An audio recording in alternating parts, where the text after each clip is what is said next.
rise up, brothers and sisters, boys and girls, kings, queens, friends, frenemies, and you agents. It's Brother Marley, and I'm back again. I got questions, man. I got questions. You know what I did? I only messed around and watched the trailer for the new Matrix movie, and now I got questions. So it's now October, right? And in the UK, that's Black History Month. Black History Month in the UK is the month of October is designated for that. That was given to us. And in the States is the month of February. So the first question I have is, who decided which month it's going to be for Black History Month? Because I know if it was black people, right, like in the States, like first of all, if it was black people, it's going to be in the summer. That's when we're all energized up and we've got the melanin is topped up and everyone's feeling good and fine. It's going to be in the summertime, isn't it? In the States, it's probably going to be June to coincide with Juneteenth. And in the UK, if anything, it would probably be August, the month of Messiah. But we've got rainy, cold, windy, freezing, you need a scarf, October. And the brothers in the States have got windy, cold, snowy, I need a flipping balaclava, February. So the shortest month in the year. So I'm like, is this another system of control? Does the Matrix have us? We're thinking that, we're celebrating Black History Month. But who chose that month? And what's the point of it anyway? You know what's strange, right? Back in England when I was living back there, I used to look forward to Black History Month. Sorry, I'm getting poked in the back by this branch here. It's very pretty, but it's kind of sharp, man. Yeah, so back in the UK, I look forward to Black History Month when I was young, because that's when you'd get all the new black movies from the States come to show it in England. That's when I was younger. And as I got older, the media stopped trying to do that. Stopped trying to be a part of celebrating Black history. And instead what would happen is they would ignore us, but we'd do our own thing, right? So we was doing like events and so on and so forth, which is very nice indeed. And it became a real important part of the year for many of us, because of the fact that this was the time of the year where you get to come together and celebrate past, I don't want to say victories, it kind of sound like a kind of war sort of thing, but past achievements, great inventors, people who gave us great accomplishments to science, to the arts, and so on and so forth. So there's always like a celebration back then. But what I did find, and what I do find now looking back, is that there's kind of like this kind of negative context to it, because when you think about it, the need for Black History Month is only there because of the fact that for the rest of the year, it's Black History benign and neglect. Like, no one cares, no one talks about it, it's not mentioned. So, as a reaction to that, we try and make our celebration in the time that's been designated by the state for us. And what is interesting, that even though this period of time was something that interested me before, this year I forgot it was actually happening. I forgot that October was Black History Month. There's so many flipping black people and accomplishments being made now, here, today, not only in this country, but up and down the continent. That the people I'm watching on YouTube have changed. The music I listen to has changed, and my need for that kind of yearly edification of our history has kind of waned a bit. It's kind of like it's not really that urgent for me, you know what I mean? I'm not saying it's not important, not that urgent, all right? I'm picking my words very carefully because I know it's a subject that people are very passionate about and may get kind of like touched about, right? They might feel kind of sensitive about it, and I understand. I would be too if I was living in Babylon the Great. If I was living there, I'd be touchy about it as well. However, now that I'm no longer living there, yeah, I'm kind of feeling like, yeah, it's not so urgent for me to celebrate that. And the conversations that I have now, especially with people from the diaspora, we will reflect back. We'll use as a example, we'd use history, you know, but we're always talking about the future.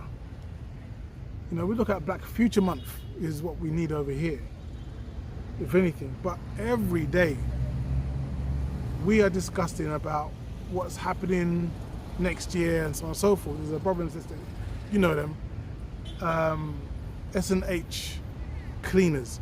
I did a video about them before. I think something like Gambia's newest female entrepreneur, something along those lines, if you ever look back at the back catalogue. And there's a sister there called Sonia. She's running that business. Her husband is running a different business. And her son, Ethan, we call him CEO. That's all we call him. We don't call him Ethan, my boy, nothing, only CEO. Because we're like inculcating into his head that in the future, that is what you're going to be. You're going to be a CEO of multiple companies, all right? And that is your birthright. And we will treat you as such and call you as such, call that into existence. So the quality of conversations, no, not the quality, the direction of conversations are different now than they were before.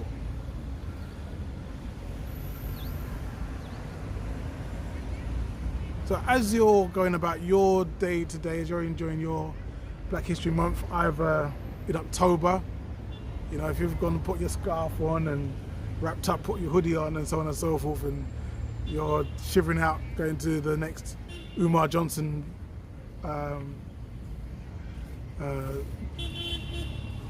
marathon, what do you call that? Chat a lot, whatever, you know, the next Umar Johnson event. You know, if you're sort of like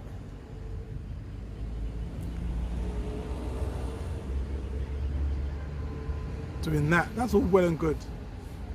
And there's no kind of shade coming from me about that. However, I will say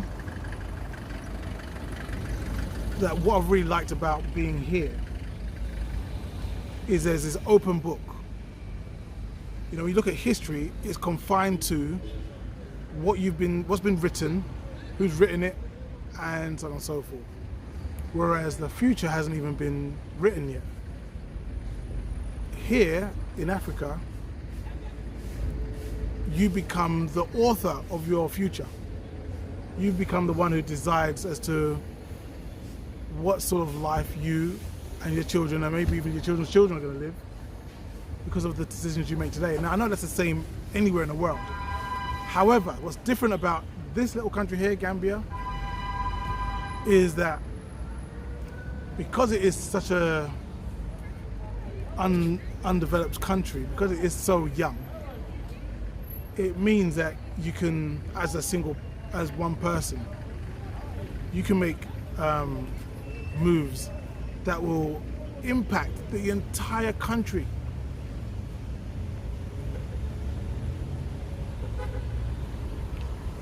That's like unheard of before. Hey sis, that's unheard of before. And it's doable here. There's one brother Nova, he's up the other side of town. My man, he's doing this thing. He's like building this business where you can ship things from the United States to an address in Miami, and then it gets sent by air freight from Miami over to here. And he's doing the same thing in London. So since you can send stuff from the UK over into London, then from his UK address, it gets shipped out over to here. I know he's in other countries as well, but this brother, why are these bees on my face? Every video, really every video, you've got to come around me. I'm sorry. Questions, man, questions.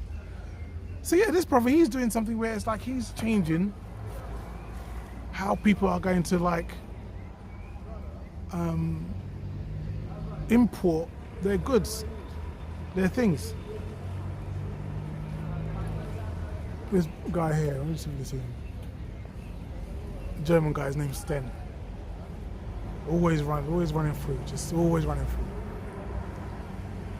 It's nice kind of like, you know, things kind of go in a nice sort of rotation. There's a sister who I met yesterday. There's a gallery in the local shopping centre. They call it a mall. It's not a mall. It's not big enough to be a mall. It's a shopping centre. But she has a gallery in there. I didn't know of any galleries. I knew of like shops that sold paintings to sell to tourists who come and they take it out. I know about that, but no, she's got an actual gallery where you can have exhibitions and so on in the mall. So, you know, the things that we're doing here will impact the entire country. That's an opportunity that shouldn't be just left on the floor. It shouldn't be just left there. There are other people coming from here, like my man Sten.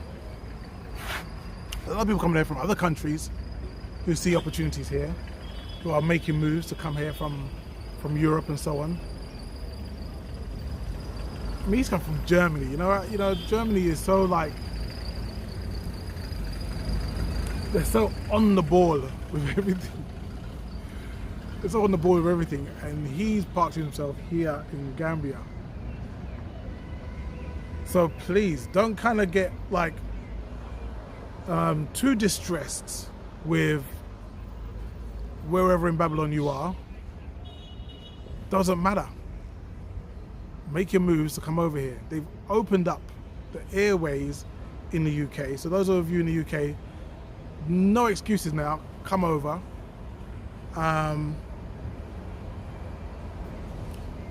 So make your moves, and let's do some big things, man. Let's talk about black futures. Yeah, let's do that. As opposed to black history, we've seen that we're from greatness. We've done that, been there, done that. We've seen we're from greatness. Now, if that's your pedigree, what are you gonna do about it? That's my question to you. What are you gonna do about it? It's your brother Marley. I'm signing off. Peace.